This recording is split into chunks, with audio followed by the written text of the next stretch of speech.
I only ask you to bear in mind. But this creature Burke is on trial, charged with the most brutal murder ever committed in this county.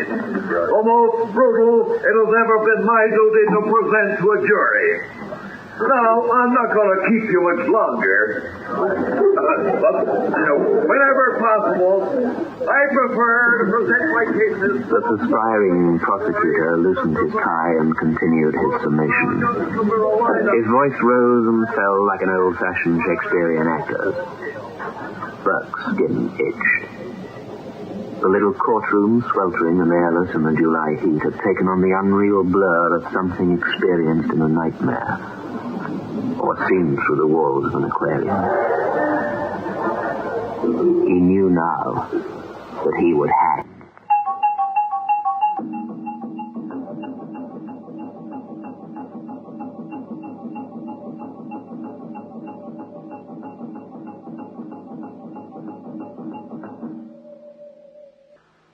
Beyond Midnight by Michael McCabe.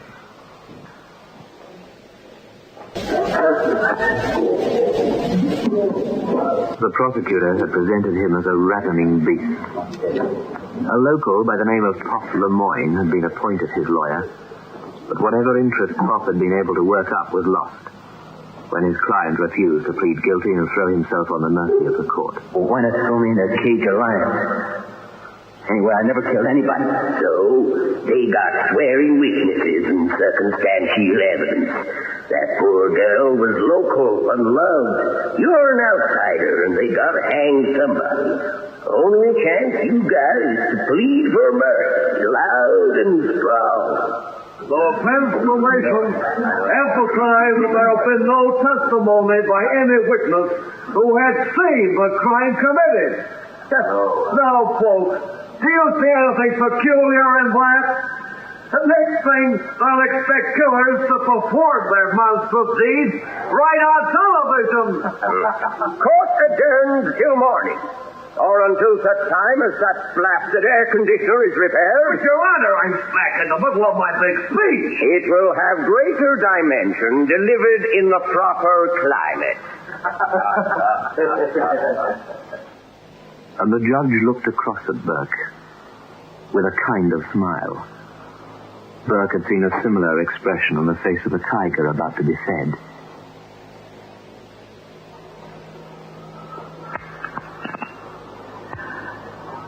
Wake up, Pop. It's beer time. Off you go. Come on, move, son. Thanks for your help, Pop. For all the lawyers in this world. Come on, son, move. Not so much yapping.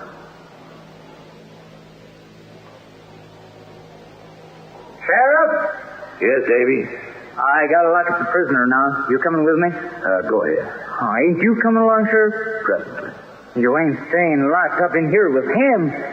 Doesn't look too good, Mr. Burke. I'd better have a private talk with him, sort of prepare him for the worst, just in case. You're too good to him. You treat mad dogs as if they was human. Go have yourself a beer, Davy. Well, it'll be here. Go have a beer. I was sheriff when you were knee-high to a pony. Guess I can handle whatever comes up. Okay.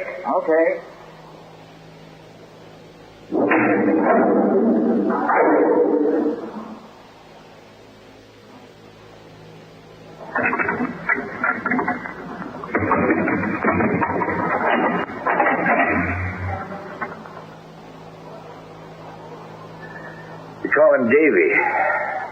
Claims to be a direct descendant of Davy Crockett. Well, what's he take me for? A hungry grizzly? Well, like he said, you're a mad dog killer to him. Is that what you think, Sheriff? Nope. You may even be innocent. If you're guilty, you're not getting a fair trial. You're not getting a trial at all. You don't want to hang, do you? I'd rather not. They intend for you to hang. Old Bedecker's a hanging judge.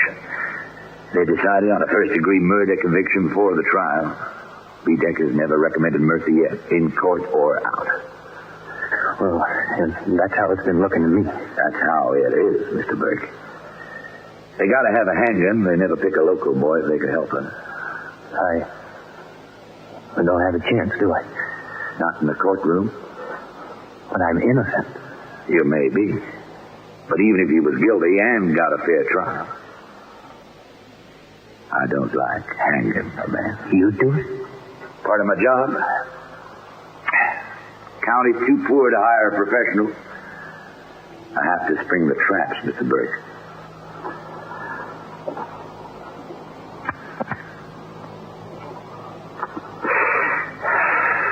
I've been sheriff here quite a bit, and I've hanged quite a few. Old B-Decker's gonna tell me to hang you. But I ain't going to do it. You're not? Nope. Then who is? Nobody. If I can help it. But Sheriff, Hold it.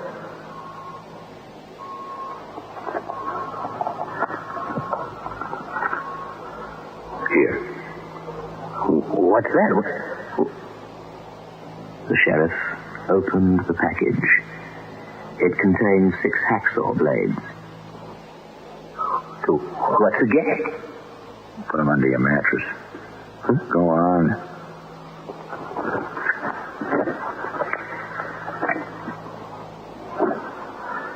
Cigar?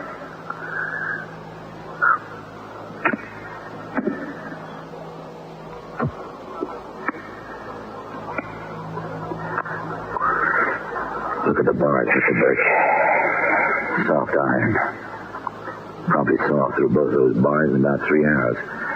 Davy won't be back. He gets a brew under his belt. He's gone for the night. Saw through the bottoms, worked the bottoms a little, and they fall right out of that upper frame like B-Decker's teeth when he yells too loud. Rotten wood, Mr. Burke. Rotten, like this whole town. I don't believe I understand. Simple. I'm sick of hanging them. I'm retiring in a month. Don't want another on my conscience at this late date.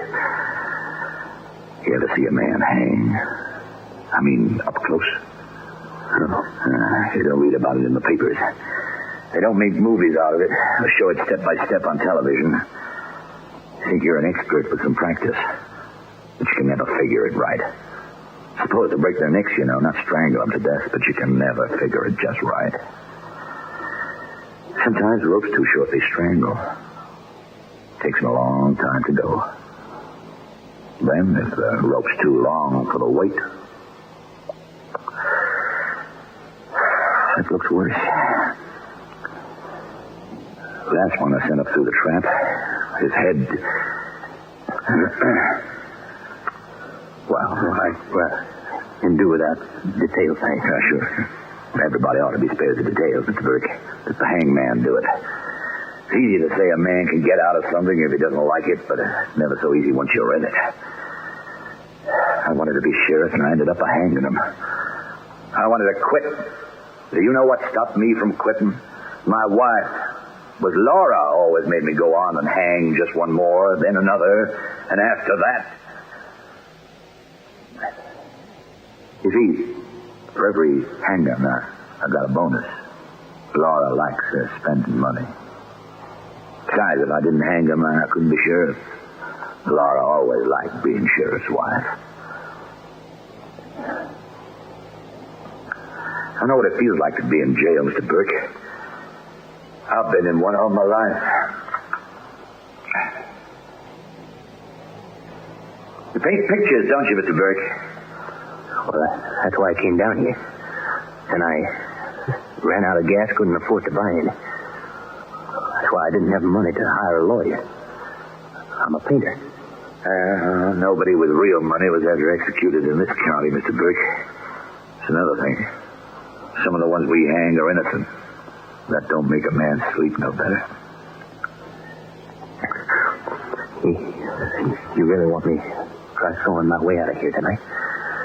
Less than you want to hang. I don't want to do it. What chance I got after I start running? A very good chance, or I wouldn't be springing you. I don't want you to get caught and brought back, so I'd have to hang you. I got an escape route all worked out for you, Mr. Burke. You'll go through the swamp and stay over at my hunting lodge a day or so. Then I'll drive you to the state line in my truck. Your house? Guess the last place they'd look for you is at the sheriff's house. I guess that's right. Now get these directions straight, Mr. Burke. You get off the trail at night, you're a goner. They'll get Abe's coon dogs on you and you're as good as hang. Burke listened carefully to the directions. And then the sheriff wished him luck, went out, and locked the jail room door.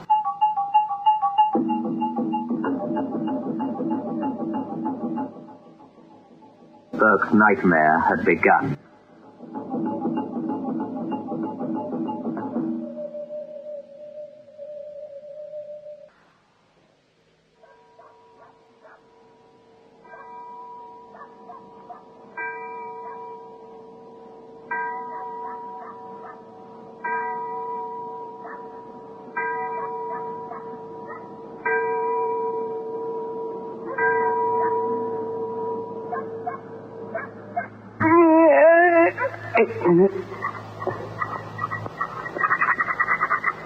By standing on the sink and stretching his length up hard, Burke could just reach high enough to saw at the base of the bars.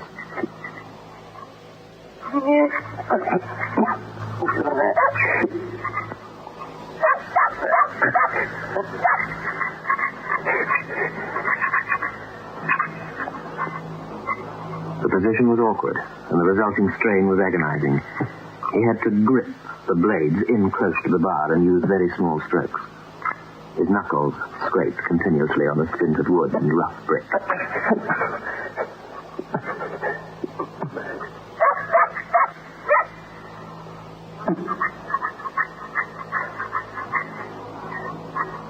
His hands were soon torn, the skin worn through to the knuckle bones. Blood ran down his arm. 4 of the blades snapped before he had sawn through the first bar.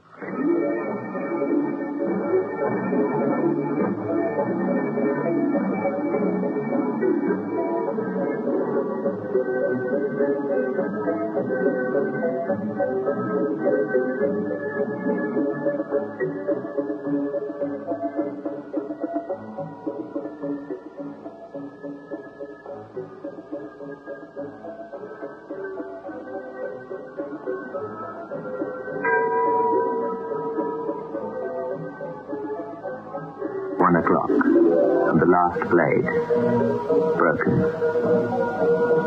1/16 of an inch remained of the second bar.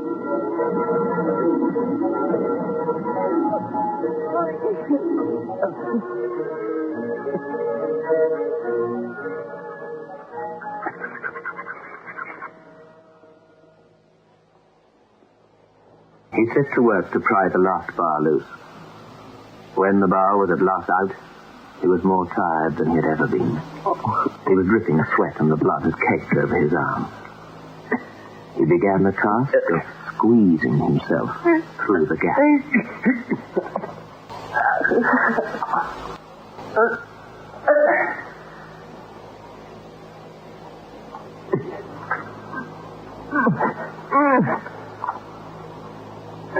Jagged edges of the severed bars slashed along the length of his squirming chest and belly. And then, after 100 years, he was out and free.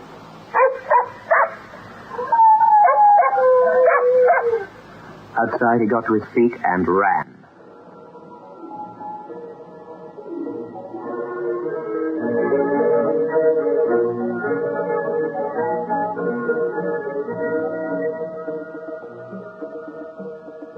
He felt stronger as he ran away from the jail and into an opening sense of freedom. He had never thought of freedom before, had always taken it for granted. He didn't really think much about it now either, except to realize how much a man will do to get freedom back. He ran south.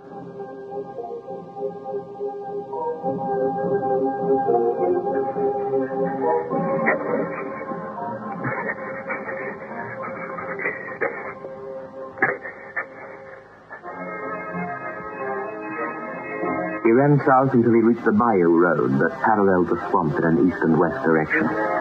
He ran through an open turnip field and went through the swamp. The sheriff's directions were constant, always in his mind. It was the first time in years he had remembered he had ever been a Boy Scout. He found the Big Dipper and the North Star, and he kept heading south.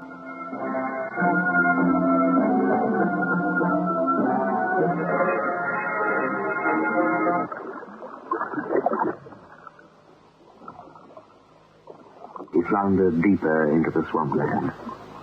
He thought of rattlesnakes and moccasins. He thought of alligators, too, garfish and leeches. But he could do nothing about any of these. All he had to do was to keep moving. This he did, moving. Away from a hanging. And then he found the boat.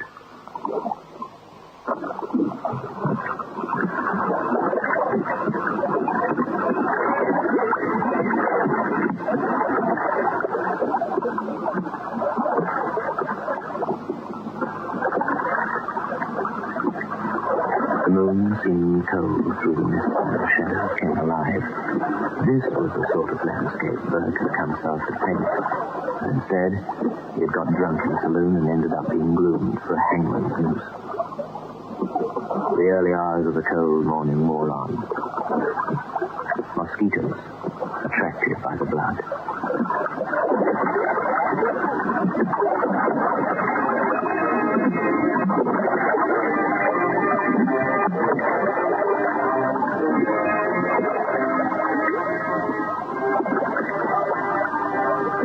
He followed the sheriff's instructions faithfully, recognizing a particularly striking lichen-covered tree growing out of the black swamp water.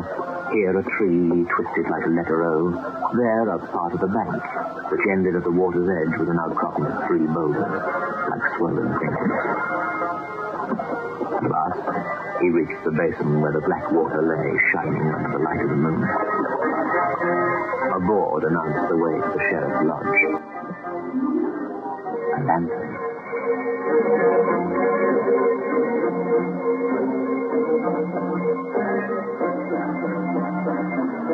Burke followed the way the board pointed.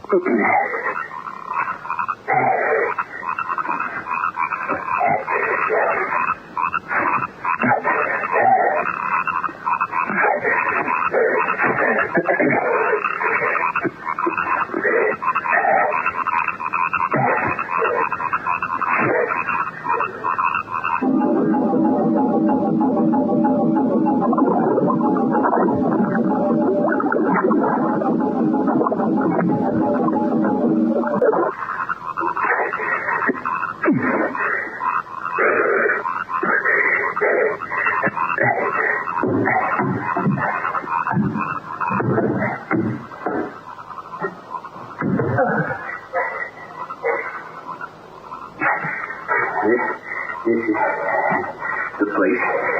Has to be place. Sheriff.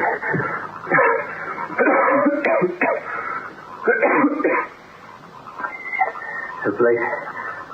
The lights on. Must be somebody home. The building was bleached white in the hard, cruel moon glow. The roof was palm thatched.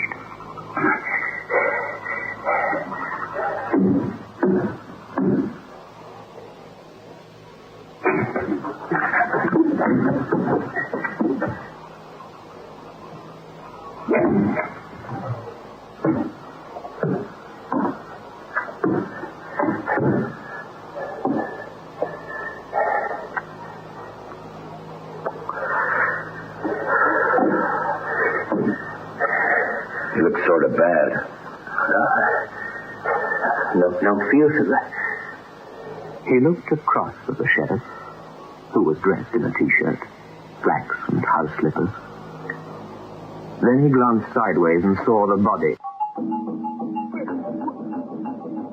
A woman. She'd been fat, very fat. There was hardly anything left of what had once been the face of the sheriff's wife, Laura. a body of a woman, fat. That was all Burke would ever know about her. A poker lay nearby on the wooden floor, and as bad as Burke felt, something inside him turned to ice. My wife. Remember what I told you about Laura? Shit.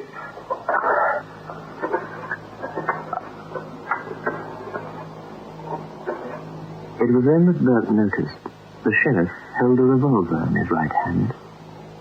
He dialed with his left. What is... I mean, I don't understand, Sheriff. You can kennel those hound dogs of yours. The killer turned up here. That's right. Burke. Yeah, I was out doing some night fishing, and when I got back, he was here. Yeah. My wife, Laura, was here, and he got her. He killed her. I figure somebody told him how to find my place, and I figure maybe he intended to hold up here and use one of us as a hostage. When he saw Laura, I guess he couldn't contain himself. At this moment, Burke took a tentative step forward, but the revolver waved him back silently.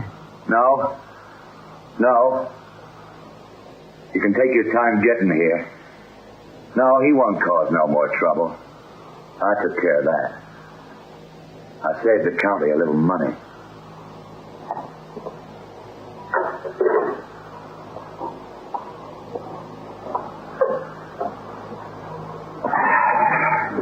The sheriff sat, crossed his legs, and pointed the revolver halfway across the room at Burke. So, Mr. Burke, and you got me out. We're even. No, listen, you can't. I mean, They were going to hang you anyway, Mr. Burke. Now, this is much easier. It really is. I ought to know how much better it is. I mean, quick and clean this way. And like I said, I'd never hang another man.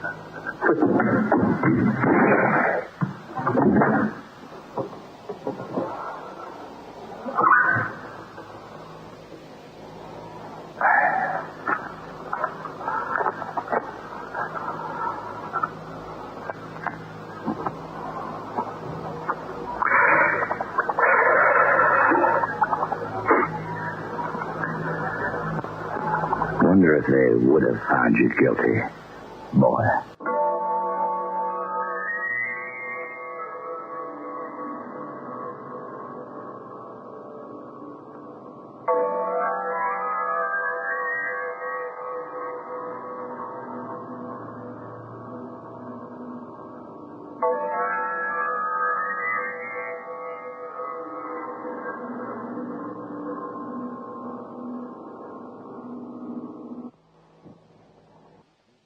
We hope you enjoyed tonight's story. Perhaps enjoyed isn't quite the word. At least we hope you felt it absolutely necessary to find out what happened. It's a strange world we live in. Now, that's a truism, I know, often quoted, but like all truisms, difficult to withhold. Beyond Midnight is presented every Friday night at 9:30. The program is adapted for broadcasting and produced by Michael McKay.